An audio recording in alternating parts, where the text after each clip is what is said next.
Well, good morning again, everyone. I'm going to tell you about some history of Abdus Salam at Imperial College and some of my personal memories about our interactions there.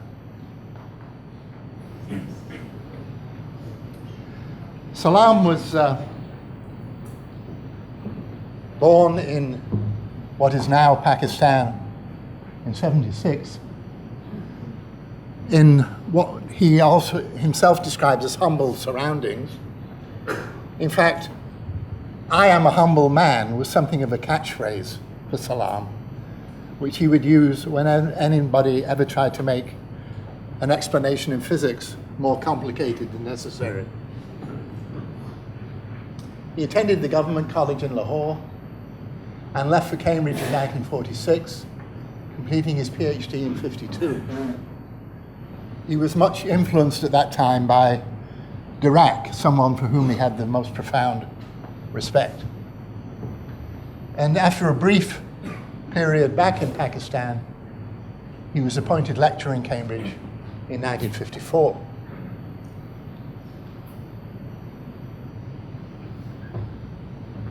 He burst on the scene in 1951 with some remarkable work about overlapping divergences in renormalization theory. And in 1956, he came up with this idea of the two-component neutrino. Apparently, at his PhD examination, Rudolf Peierls said to him, "Salam, we know why the photon is massless. Why is the neutrino massless?" Which, of course, in the 50s, we believed it was. And Salam didn't know, but then neither did Peierls. And Salam tells the story of how he was on the plane coming back from America when the idea of the two-component neutrino occurred to him. Because if you could overtake a neutrino, you would see it, the helicity, change sign. But if it was traveling at the speed of light, it wouldn't. So he concluded that if it was left-handed purely, it would have to be massless. He told Pauli about this idea, and Pauli sent him packing and said, "Work on something better, Salam." From then on, Salam would always take the view that you should never listen to grand old men. And that was a message that I took on board.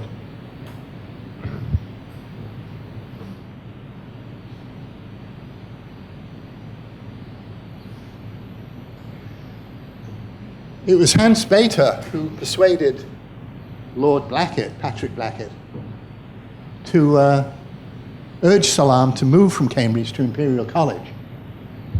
And he did, first of all as a professor of mathematics, but very quickly he moved to the physics department and founded the theoretical physics group, which exists today. And he remained as a professor there until his death in 1996. It was something of a record when he was elected a Fellow of the Royal Society at such an early age. Here's a picture of from that era. Salam, of course, you recognize. This is his friend and colleague, P.T. Matthews, and this is Butler, who was famous for this discovery of strangeness. And this was Lord Blackett himself, looking very patrician as he was.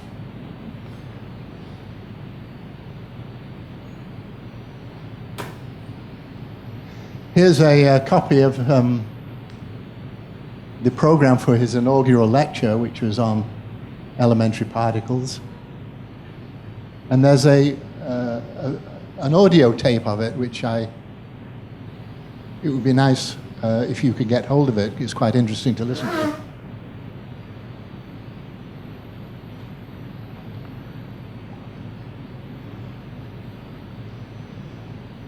Salam had a mixed career when it comes to his homeland of Pakistan.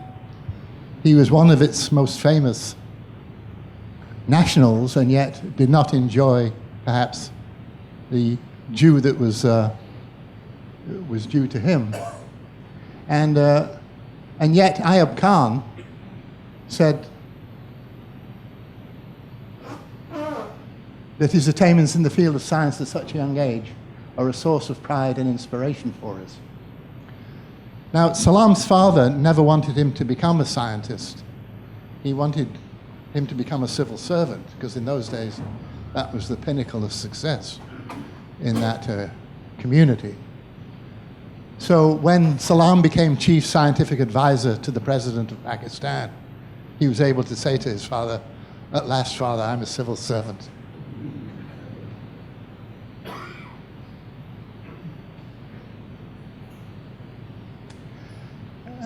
We've already heard about the list of honorary degrees and prizes that he's accumulated. Here are just a few of them.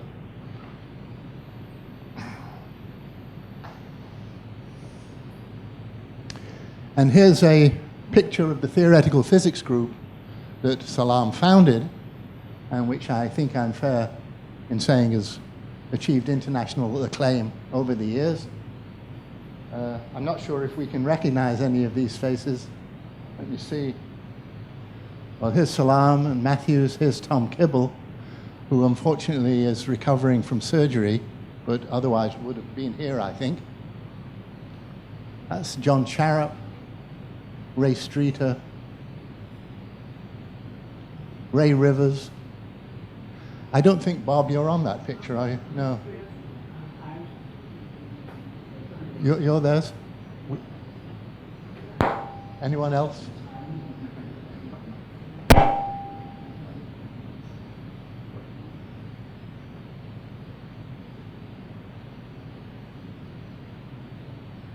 His success did not escape the royal family, and Prince Philip had some complimentary things to say about him.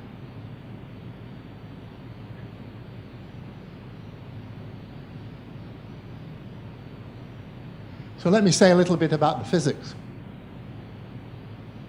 The Standard Model owes a great deal to work in the early 60s by Jeffrey Goldstone, Stephen Weinberg, and Salam, who wrote a paper on spontaneous symmetry breaking and discussed how, under what circumstances you'd expect to see the Goldstone bosons and when you wouldn't. He worked on unitary symmetries with Matthews for many years, on weak interactions with Ward. Of course, his own pioneering work on electroweak unification, for which he was later to be awarded the Nobel Prize. When I arrived at Imperial College to do my PhD in '69, Salam had already recently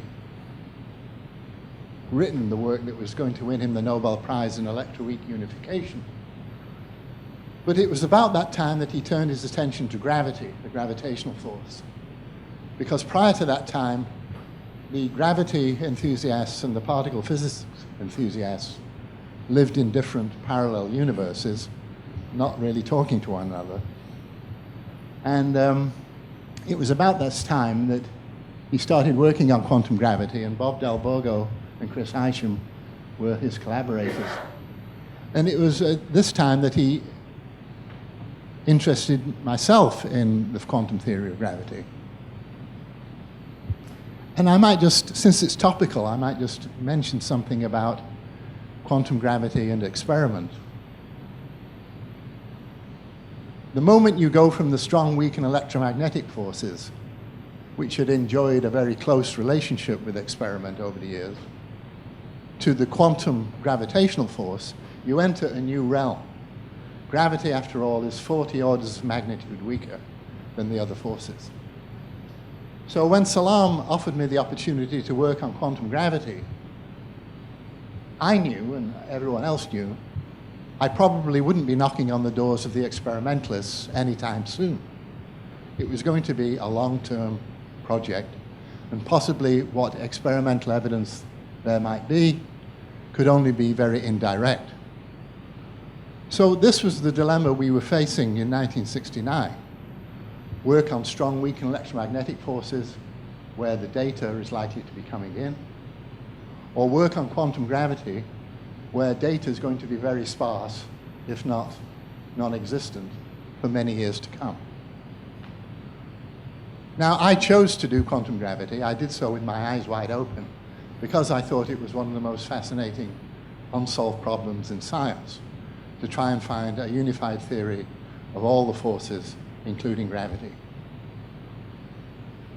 Now, that hasn't changed. 40 years on, it's still difficult to try and test quantum gravity. But if you read the journalists and the newspapers, they make it sound like, hey, this is something new. String theory isn't giving us all the predictions we're supposed to be getting. Well, quantum gravity isn't like that, and it hasn't been like that since 1960s. I just thought I'd mention that point because it's one that's frequently forgotten. Tom Kibble was in the group at that time and told Salam all about his work with Hagen and Goralnik on spontaneous symmetry breaking, and Salam took that to heart. Having unified the weak and electromagnetic forces and being on the point of putting gravity in, he paused to include the strong force, and his work on grand unification with Paty is well known. He also worked on supersymmetry with John Strathy, and in particular they invented the notion of superspace, a space with both bosonic and fermionic components. So these are just a few of the many wonderful ideas that Salam had. A lot of crazy ideas too, let's be frank. But unless you're bold, you won't be successful.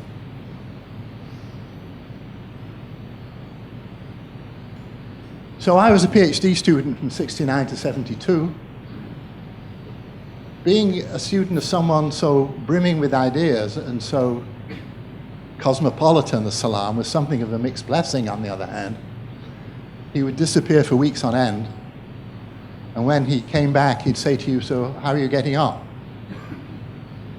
And we'd say, well, Professor Salam, you may remember that problem you gave me, and you begin to describe your meager progress. And he'd say, no, that's all old hat. What you should be working on is this. And he'd allocate a completely new problem. So we learned to avoid him until we had something concrete to present.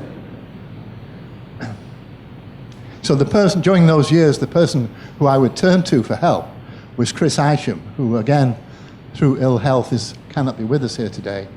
But I must record my debt to Chris during those years. My thesis problem was based on a bet that Salam took with Hermann Bondi, the relativist, about the Schwarzschild solution, or the black hole solution of Einstein equations. It was a well-known fact. Well, I say well-known.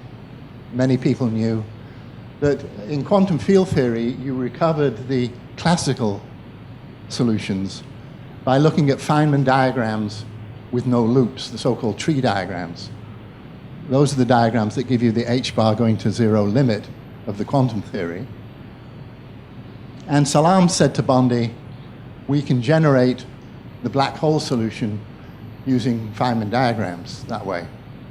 And Bondi didn't believe him. I'm not sure if they quite understood what the other one was betting about, but that was my first problem in my thesis, was to look at tree diagrams for the classical gravitational Schwarzschild solution, and then to include loops to get the quantum corrections to the Schwarzschild solution, or if you like, quantum corrections to Newton's law. As with many Salam students, my first postdoc was in Trieste, and I spent the years 72 to 73 there. I returned after various postdocs to Imperial in the period 79 to 88, and 79, of course, was the year that Salam won the Nobel Prize. I mentioned this morning Bethe's conclusion that there were two kinds of genius, and why I think Salam belonged to the magicians. And on my most recent return to Imperial, I was very proud to bear the title of Abdus Salam Chair of Theoretical Physics.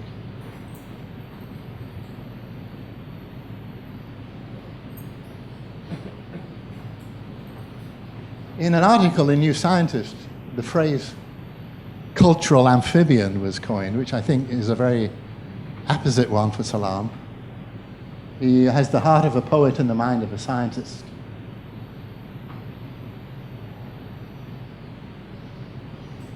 Now, of course, Salam's physics is only one aspect of his personality. Another dimension was his concern for science and education in the developing world. And he firmly believed that developing countries must be the arbiters of their own scientific destiny. He didn't believe, as many others were urging him to believe, that all you had to do was export technology to the developing countries.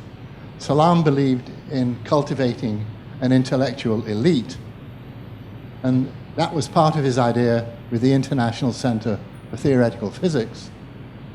Critics would say theoretical physics is the Rolls-Royce of science. What the developing world needs are the tractors. And Salam did not share that view. He said you need an elite of intellectuals who are capable of discriminating in matters scientific.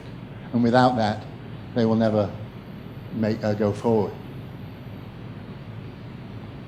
His ideals are set out in a book, Ideals and Realities, which I recommend to you all.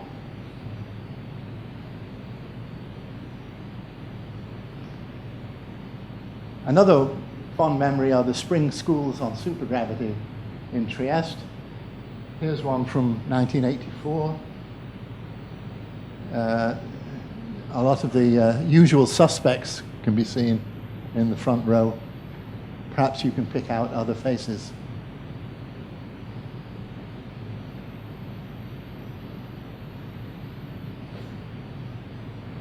For the Nobel ceremony, and I'm sure Lars remembers this, Salam wore the traditional dress.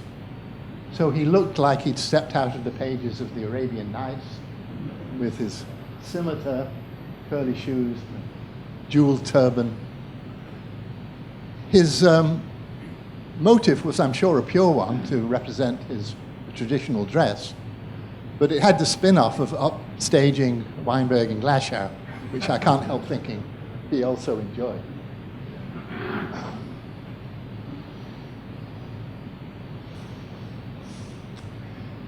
I said that the theoretical physics group was created in 1957, and 50 years later, we celebrated that event with a conference that we called Salam Plus 50, and here's a picture of the cover of the proceedings, which are on display, actually, for those of you who are interested. The Pakistani High Commissioner came along, which again was not an insignificant event, given the history that Salam had with the Pakistani government. Here's a picture of Harad, who was also there, and behind him is Salam's younger son, Umar. Here's a picture of the Salam grandchildren with the Nobel medal. They're older now, I think. They look much older now, I should say. So what are my memories of Salam? Well, The first one is this tremendous sense of humor. His laughter, which resembled a barking sea lion, would reverberate throughout the corridors of the theory group. And when the deeds of great men are recalled, one frequently hears the phrase, "Oh, he didn't suffer fools gladly." But my memories of Salam were not like that. On the contrary, people would arrive from all over the world and knock on his door, and he treated them all with great courtesy and respect. Perhaps it was because his own ideas were always bordering on the outlandish that he tolerated outlandish ideas from others. He could see pearls of wisdom, if you like, where the rest of us saw only irritating grains of sand. One example of this, I think, was one day the Israeli embassy was not far from Imperial College in South Kensington. And one day the military attaché showed up with some papers under his arm, knocked on Salam's door, introduced himself, and said he had some ideas that Salam might be interested in. And Salam took him under his wing and they worked together on it. The person in question was Yuval Ne'eman, and the output was Flavor SU3.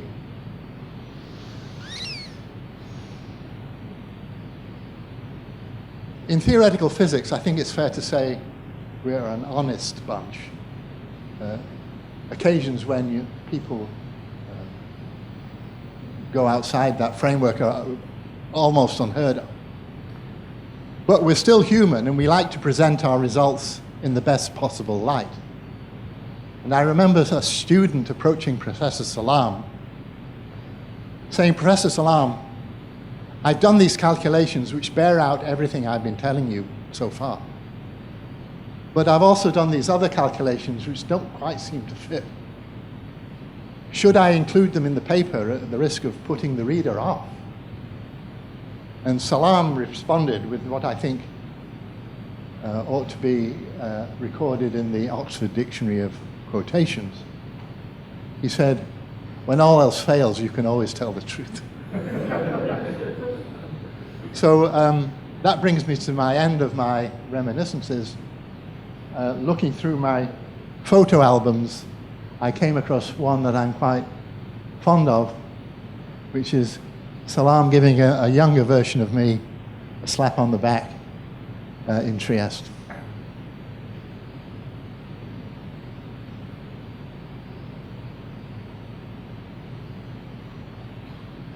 Thank you very much.